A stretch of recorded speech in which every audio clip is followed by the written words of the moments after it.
ಊರಿಗೆ ಉಪಕಾರಿಯಾಗಿ ಆಪತ್ ಬಾಂಧವ ಎಂದು ಹೆಸರು ಪಡೆದಿರುವ ಪಡುಬಿದ್ರೆ ಆಸಿಫ್ ವಿರುದ್ಧ ಪತ್ನಿಯೇ ಡ್ರಗ್ಸ್ ಸೇವಿಸಿ ಹಲ್ಲೆ ನಡೆಸುತ್ತಿದ್ದಾರೆ ಎಂದು ಆರೋಪಿಸಿದ್ದಾರೆ. ದ್ವಿತೀಯ ಪಿಯುಸಿಯಲ್ಲಿ ಕಲಿಯುತ್ತಿರುವ ಮಗಳು ಆತ್ಮಹತ್ಯೆಗೆ ಯತ್ನಿಸಿದ ಬಳಿಕ ಆಸಿಫ್ನ ಒಂದೊಂದೇ ಮುಖವಾಡ ಹೊರಬರುತ್ತಿದೆ. ಮಗಳು ಖಾಸಗಿ ವಿಡಿಯೋವನ್ನು ಸಾಮಾಜಿಕ ಜಾಲತಾಣದಲ್ಲಿ ಹರಿಬಿಟ್ಟಿದ್ದ ಎಂಬ ಕಾರಣಕ್ಕೆ ಮಗಳು ಆತ್ಮಹತ್ಯೆಗೆ ಯತ್ನಿಸಿದ್ದಾಳೆ ಎಂದು ಪತ್ನಿ ಆರೋಪಿಸಿದ್ದಾರೆ. ಬಡವರನ್ನು ಕರೆತಂದು ಸ್ನಾನ ಮಾಡಿಸಿ ವಿಡಿಯೋ ಮಾಡಿ ಬಳಿಕ ಅವರನ್ನು ಬೇರೆ ಕಡೆ ಕಳಿಸುತ್ತಾರೆ. ಹಣ ಕೊಟ್ಟವರನ್ನು ಮಾತ್ರ ಆಶ್ರಮಕ್ಕೆ ಇಟ್ಟುಕೊಳ್ಳುತ್ತಾರೆ. ಮನೆಯಲ್ಲೇ ಡ್ರಗ್ಸ್ ಸೇವಿಸಿಕೊಂಡು ಎಲ್ಲರ ಮೇಲೂ ಹಲ್ಲೆ ಮಾಡ್ತಾರೆ. ಈ ಬಗ್ಗೆ ಪೊಲೀಸರಿಗೆ ದೂರು ನೀಡಿದ್ರೂ ನಮಗೆ ಯಾವುದೇ ನ್ಯಾಯ ಸಿಗ್ತಾ ಇಲ್ಲ ಎಂದು ಆಸಿಫ್ ಪತ್ನಿ ಶಬ್ನಂ ಆರೋಪಿಸಿದ್ದಾರೆ.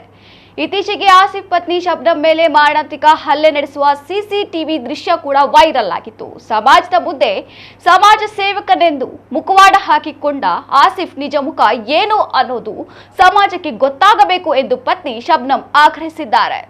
ಡ್ರಗ್ಸ್ ತೆಗೆದು ನಮಗೆ ಹಲ್ಲೆ ಮಾಡ್ತಾ ಇದ್ರು.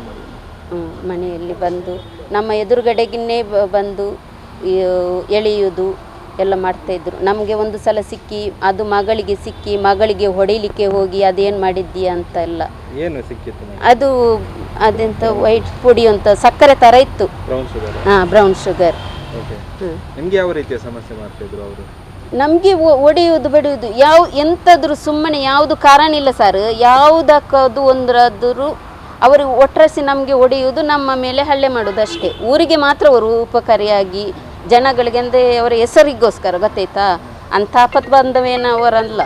ಅಂದರೆ ಪೊಲೀಸ್ನವರೆಲ್ಲ ಅವರಿಗೆ ಸ್ವಲ್ಪ ಅವರ ಹತ್ರ ಅವರು ಎಲ್ಲ ಇದು ಮಾಡ್ತಾಯಿದ್ರಲ್ಲ, ಆಂಬುಲೆನ್ಸಲ್ಲಿ ಹೋಗಿ ಎಲ್ಲ ಪರಿಚಯ ಎಲ್ಲರನ್ನು ಪೊಲೀಸರನ್ನು ಒಳ್ಳೆ ಮಾಡಿಕೊಂಡ್ರು. ನಮ್ಮದೇ ಅವರ ಹತ್ರ ಸುಮ್ಮನೆ ಎಲ್ಲ ಹೇಳಿಸಿ ನಮಗೇನೆ ಇದು ಮಾಡಿ ಕಳಿಸ್ತಾ ಇದ್ದಿತ್ತು ಗೊತ್ತಾಯ್ತಾ. ನೀವೆಂಥದ್ದು ಯಾವಾಗಲೂ ನಿಮ್ದು ಇದ್ದದ್ದೇ ಅಂತ ನಮಗೇನೆ ಬೈದು ಕಳಿಸ್ತಾ ಇದ್ದು. ಈಗ ಏನಾಗಿದೆ ಸಮಸ್ಯೆ? ಮಗಳಿಗೆ ಏನು ಸಮಸ್ಯೆ ಆಗಿದೆ? ಮಗಳಿಗೆ ಹೊಡೆದು ಎಲ್ಲ ಇದು ಮಾಡಿದ್ರಲ್ಲ, ಅವಳಿಗೆ ಹೊಡೆದು ಅವಳಿಗೆ ಒಟ್ರಾಸಿ ಅವಳು ವಿಡಿಯೋ ಎಲ್ಲ ವೈರಲ್ ಮಾಡಿ ಅವಳಿಗೂ ಸಹ ಎಂಥದ್ದು ಅವಳು ಮಾನಸಿಕವಾಗಿ ಇನ್ನು ಕಲಿಬೇಕಲ್ಲ. ಅವಳು ಈಗ ಸೆಕೆಂಡ್ PUC ಅಲ್ಲ, ಒಂದು ಅವಳಿಗೆ ಫ್ಯೂಚರ್ ಅಂತ ಉಂಟಲ್ಲ, ಇಡೀ ವೈರಲ್ ಮಾಡಿ ಇನ್ನು ಹೇಗೆ ಮುಖ ತೋರಿಸಿ ಅವಳು ನಡೆಯುವುದು ಅಲ್ಲ. ಅವಳಿಗೂ ಒಂದು ಇದೈತೇನೆ ಯಾರು ಗೊತ್ತು, ನಮಗೆ ಗೊತ್ತಿಲ್ಲ. ಅವಳು ವಾಂತಿ ಮಾಡ್ತಾ ಇರುವಾಗ ನಮಗೆ ಗೊತ್ತಾಯಿದ್ದದ್ದು ಅವಳು ಏನೋ ಸ್ಮೆಲ್ ಬಂತು.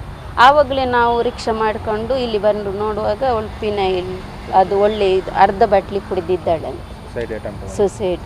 ಪೊಲೀಸ್ನವರ ಹತ್ರ ಹೇಳಿದ್ದೇವೆ, ಹಿಂಗೆಲ್ಲ ಮಾಡ್ತಾರೆ, ಹಿಂಗೆ ಇಲ್ಲ. ಅವರು ಆಶ್ರಮ ಮಾಡಿದ್ದು, ಅವರು ಬಡವರನ್ನು ವಿಡಿಯೋ ತಂದು ಅವರನ್ನು ಸ್ನಾನ ಮಾಡಿಸಿ ವಿಡಿಯೋ ವೈರಲ್ ಮಾಡ್ತಾರೆ. ಮತ್ತು ಅವರನ್ನು ಸೀದಾ ಟ್ರೈನಲ್ಲಿ ಹತ್ತಿಸಿ ಬೇರೆ ಕಡೆಗೆ ಕಳಿಸ್ತಾರೆ. ಅವರಿಲ್ಲ, ಪೇಮೆಂಟ್ನವರು ಮಾತ್ರ ಆಶ್ರಮದಲ್ಲಿ ಇರಿಸಿ ನೋಡೋದು.